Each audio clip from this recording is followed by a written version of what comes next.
राहुल गांधी एवं मल्लिकार्जुन खड़गे जी आम ऑल इंडिया कांग्रेस प्रेसिडेंट से आमको डाकी तो ये गोटे दुर्भाग्यजनक कथा ओडिशा रे सरकार आसिला डबल इंजिन सरकार आसिले बहुत किसी आम अनुदान देव बोली प्राइम मिनिस्टर नरेंद्र मोदी 20टा एमपी भी ये जीति सरकार भी तांकर अच्छे यदि ये क्षेत्र में बिहार को अनुदान स्वतंत्र भाव में दि जाइए आंध्र प्रदेश को दि जाइए तो आंध्र प्रदेश को बिहार को देवार रिजन आपण मैंने समस्ते जानी से मैंने जदि आंध्र और बिहार जदि समर्थन कर न बीजेपी सरकार केंद्र में हो न तेणु से जहाँ चाहिए आंध्र और बिहार पूरा फुल फ्रेज पैसा देवे आठी जहाँ कथा देते से कथा को जो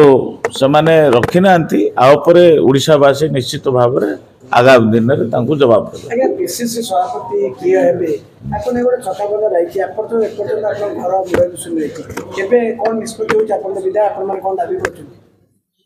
पीसीसी रु आमको भी किसी निर्देश आसनी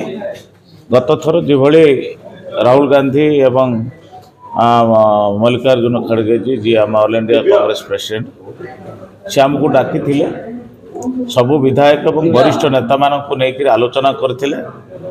1-to-1 डिस्कशन करते शरद पट्टनायक जिते एबे कौन करेंगे कि रणनीति करेंगे एपर्यंत आम दृष्टिगोचर को भी आसी ना तेणु कौन आसिले मुझे जनइबी।